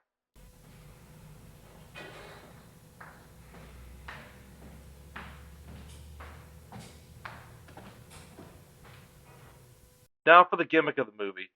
The killer is a crossdresser, and each time he kills somebody, he steals their clothes and goes and messes with the other ones, which leads to a lot of creepy scenes.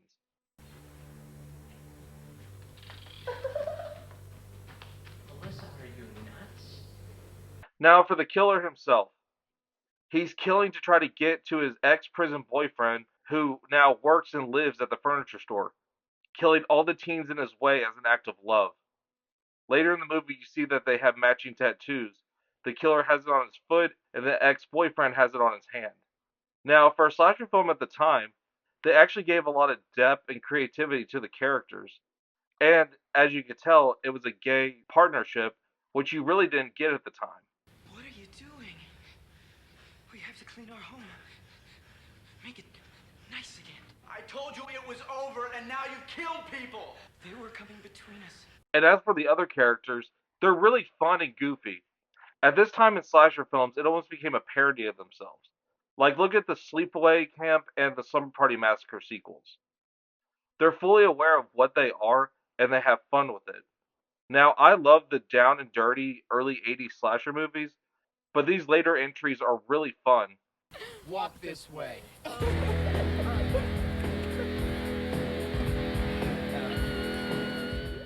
The movie's shot really well. There's a lot of like creepy atmospheric scenes in the movie, and one shot that really sticks out is the girl that gets killed in the sink. Like you see the bottom of the sink, like with her struggling, and then the blood comes out. It looks so good. It's perfect.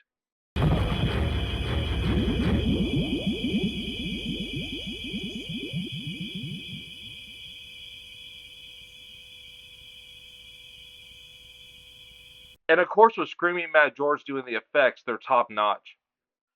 The elevator decapitation scene that had to be cut originally looks so good. And plus, I love the use of the elevator in the scene for the decapitation rather than like a knife or a machete or something. It's real creative.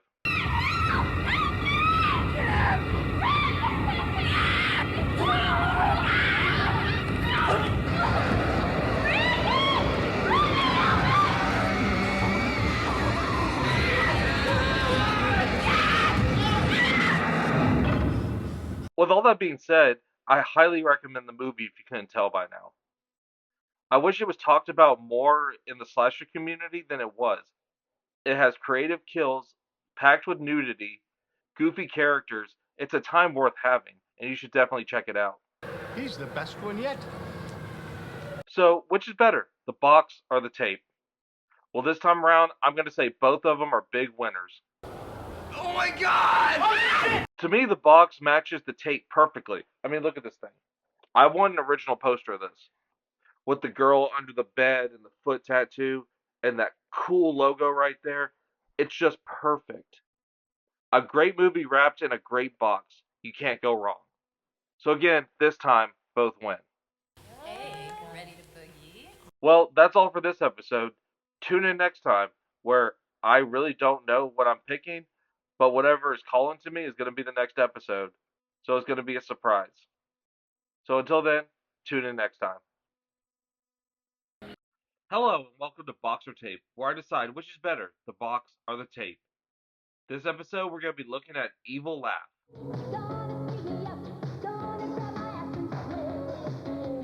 This tape is brought to us by Celebrity Home Video.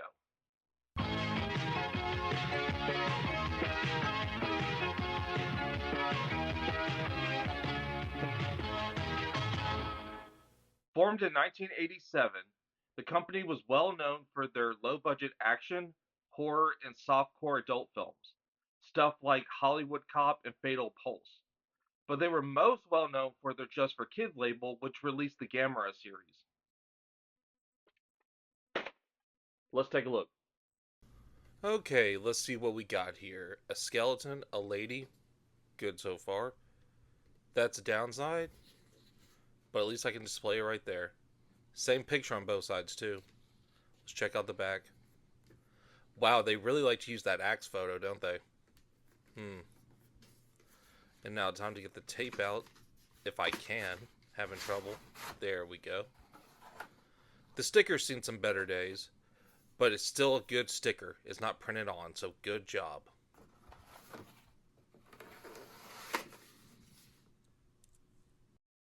Let's see what we're getting into. If you love axe murderers, knifings, and blood and guts, you'll scream as a psychopathic killer stalks unexpected college students. When a group of best buddies and their beautiful girlfriends decide to rent an abandoned orphanage and clean it up for their very own house party, what happens to them shouldn't happen to you. A weekend of fun turns into horror as one by one they are sliced, carved, baked, and served up in a bloody rampage of sex and violence. Director Dominic Brazia is best known for playing Joey in Friday the 13th Part 5, A New Beginning, which you can see the Fangoria article in the movie.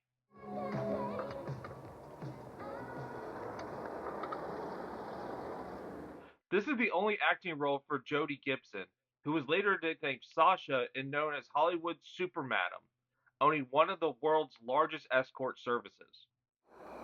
So you do think I'm a slut? Our lead Connie is played by Kim McCamey, who you may know as Ashlyn Gear. She is one of the few actresses to perform in both the adult and mainstream entertainment world at the same time. For example, within the same year, she played in The X-Files and also in Sorority Sex Kittens 2. Fun fact, her role originally called for her to do nudity, but she refused, which is odd knowing her later profession and also her working as body doubles in other mainstream movies such as Basic Instinct. Let's not make a big deal out of this, all right? Stephen Baio, who played Johnny, was the co-writer and the real-life brother of Scott Baio from Happy Days. And of course, the film does reference this. Scoot over. What'd you do? I just banked it like this. Like that? Yeah. It always worked for Fonzie on Happy Days. The movie was filmed in just 1 week in 1986, but not released until 1988. The only reason that Dominic even chose to be the director of the film was for budgetary reasons. You know what they say, Johnny. It's America. Love it and leave it. Dominic and Baio were offered a 3-picture deal from Vestron Video for the releasing rights of Evil Laugh. They ultimately declined, but openly said later that they regretted their decision. You guys all suck. So with all that being said, how's the movie? Well, it's alright. Nothing horrible, nothing great, just somewhere in the middle. Where? You're a dead man! What I wasn't really expecting was like a meta slasher movie. I know we had student bodies before, and since it was made in 1986, that's when the slasher movies started to lean more towards parody than actual, like, down and dirty seriousness. But I think this was probably one of the first of its kind. Oh my God. Oh my God. God. You are gonna have sex with her. You're gonna have sex with her, and don't do it. Don't touch her. Come on, every time someone has sex in a horror story, they get murdered. The special effects in the film were acceptable, but given the fact they had 1 week and probably did a lot of like one takes on these gore effects, I think they did a good job. Passable.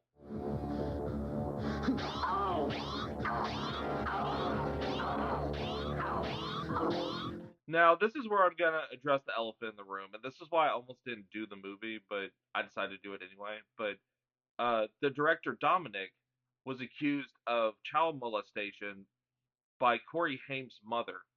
But before he could comment on it, the director died. So we really don't have a clear cut case. He was never sentenced for child molestation, but it still leaves a bad stain on his career. And to have your first movie, your directorial debut, be about someone being accused of child molestation and being killed from it doesn't really age well. Martin was very cruel to the kids. And one day, 3 of them accused Martin of molesting them.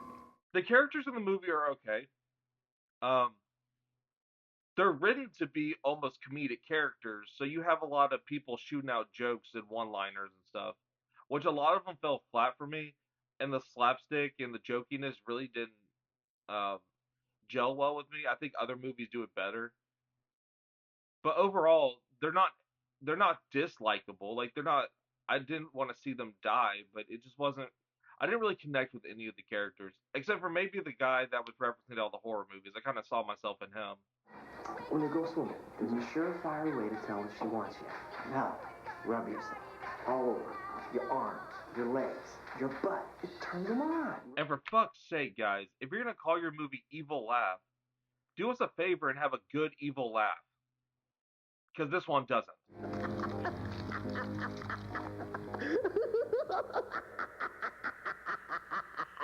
And the standout kill for me has to be Johnny getting his head put in a microwave and it explodes.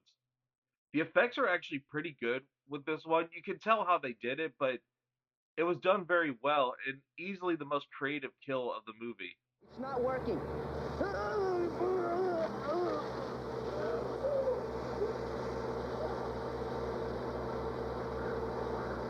Overall, it's a kind of by-the-numbers 80s generic slasher movie.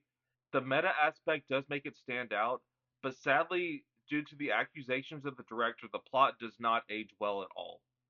I think it's for hardcore slasher fans, but the general public would not find this enjoyable. Horror movie just like that, where a bunch of people all start getting killed off one by one. So which is better, the box or the tape? Well, this time around, I'm going for the tape. Honey, we're home! There's like this cool Grim Reaper character right here, which actually isn't in the movie, which is sad.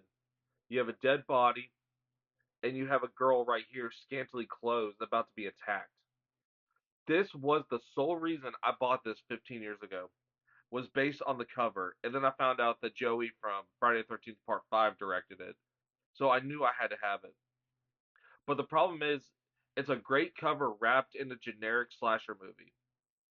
So, again, the tape wins. You guys all suck.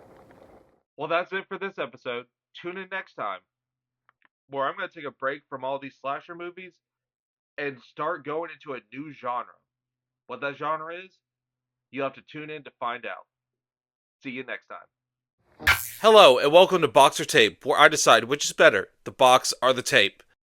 This episode, we're going to unwrap Silent Night, Deadly Night and see what it's got to say.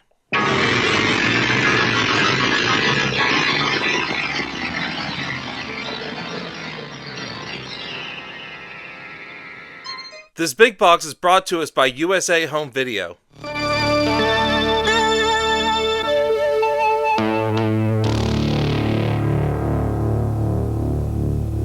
Some notable big boxes from this company are the uncut versions of Miss 45, 1984, Supergirl, and of course this movie.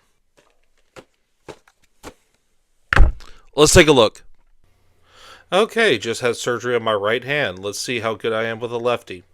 Now, I know it says beta on there, but I promise you, it's not a beta tape. It's a VHS. someone Frankenstein this together. And I'm so glad there's another big box on the channel. I need to do more of those. Now let's see if I can get this out smoothly. There we are. It's finally out. And see, I told you. A big old VHS tape you can knock a bitch out with. And I am never opening this again. Jesus Christ. Let's see what we're getting into. Bearing the emotional scars of a young boy who has seen his mother and father brutally murdered by a savage killer in a Santa Claus costume. 18-year-old Billy explodes into a lethal frenzy. He's asked to put on a Santa costume himself to entertain the customers of the department store where he works. Reminded of the tragic events that have marked his life, Billy embarks on a killing rampage that is as ghastly and controversial as anything ever seen on film. Silent Night, Deadly Night is the movie they try to stop you from seeing, and now in its original and uncut version, recommended for mature audiences only, but not to be missed. Director Charles E. Sellier said it was hard for him to find directorial work after this movie, but later on found success producing biblical documentaries. So what the fuck you think you're doing now? Lillian Chauvin, who played Mother Superior, also appeared in Predator 2 and as Joey's grandmother in an episode of Friends. Yeah, you remember my grandmother? Robert Brian Wilson played the killer, Billy. He did a lot of bit roles in TV shows until he quit acting in 1992. But in 2016, he came back with a film directed by David Dakota called The Wrong Roommate. Don Stanks is a stuntman known for playing Michael Myers in Halloween 5. In this movie, he did one stunt where the Santa killer was climbing through a window.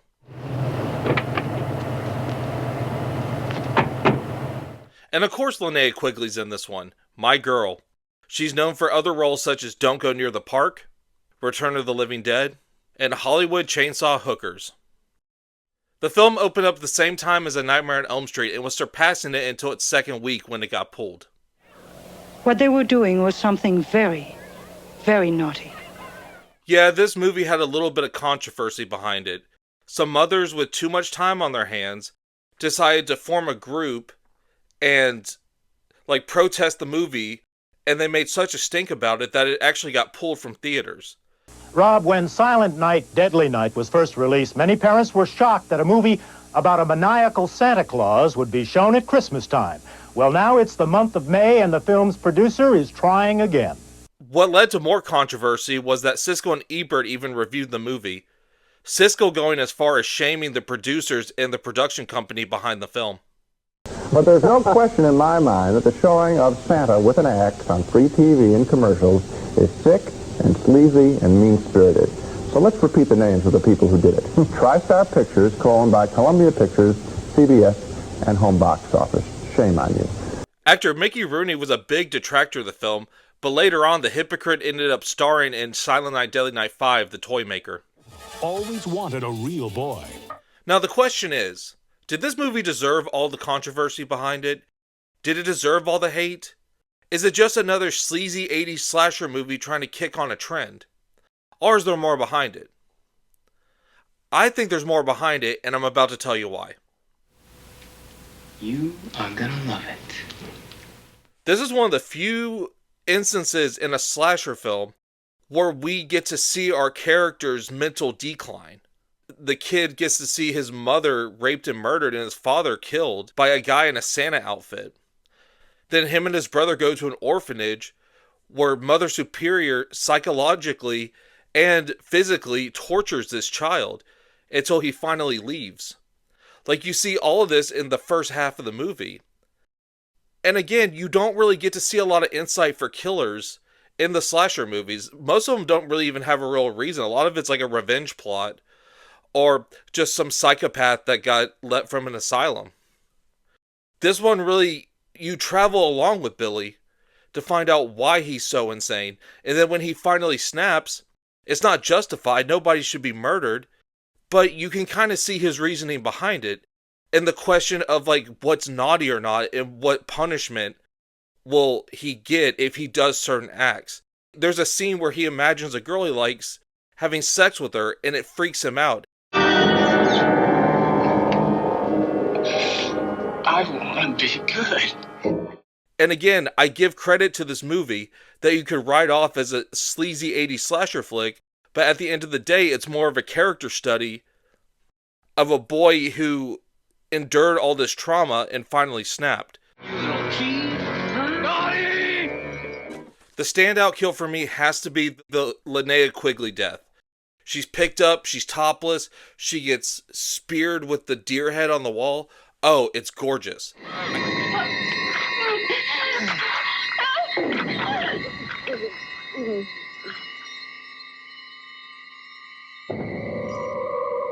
The gore effects in this movie and the death scenes are fantastic. A lot of time and effort went into it and it shows. But little trivia, the director did not shoot any of those scenes. All the gore and death scenes were shot by the editor because he wasn't comfortable with shooting them.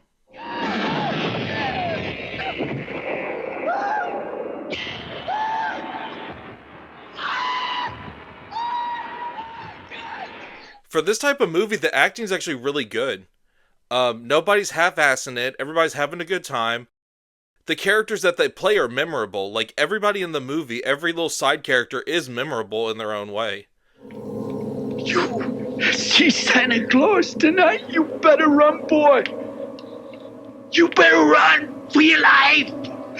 Overall, it's a great slasher film that has character development of its killer, focusing on his trauma before he snaps. In an era where we didn't really get a lot of backstory to the villains of those kind of films, it's really refreshing. It delivers on the kills, it delivers on the nudity, the sleaze, it delivers everything, and lends itself to be one of the most important slasher movies of the 1980s. Naughty. So which is better, the box or the tape? Well, this time around, it's a tie. What the hell's wrong with that kid? I say it's a tie because look at this thing. That is one of the most iconic slasher images of the 80s, if not of all time. The awesome font on here, Santa with the axe, it promises everything you're going to get. And one thing I like about this big box is that it name drops 3 other movies.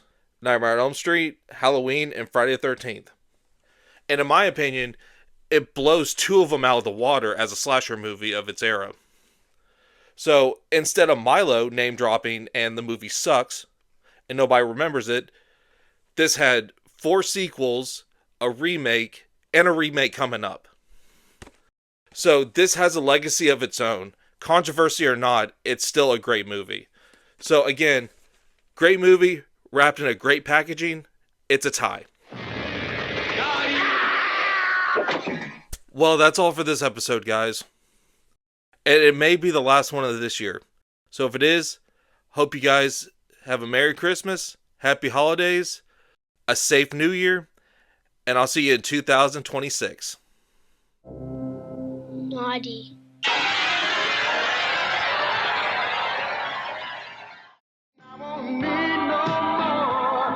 On the one side of the door, my brother's there. On the warm side of the door.